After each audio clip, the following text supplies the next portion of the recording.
Hey guys, in this video I'm going to go over how to change your email on Prizepicks, okay? So first things first, let me explain to you one thing. So usually they do not allow you to change your email address once you have it connected to your Prizepicks account. But, okay, this is a big but.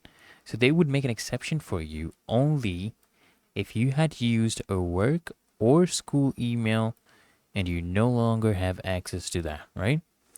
So if you realize that you need a different email that you need to use, and what you need to do is before you confirm your email connected to your Prizepicks account, you'll be able to adjust this setting. So you just go ahead to the drop down menu found in the app, top left corner of your mobile app, or the top right corner if you're using the browser, okay?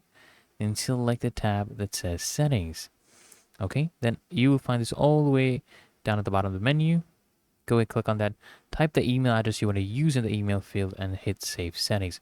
And then an email which will contain a one-time password will be sent to the email address that was originally associated with your Prizepicks account. Just copy and paste the OTP code into the field provided in your Prizepicks app, and then just hit confirm. Okay?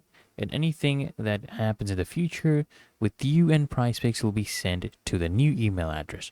Really that easy and simple, guys. So I hope this video provided value to you. And if it did, guys, consider smashing that like button, as well as subscribing to frequently asked questions, and I'll see you in the next one.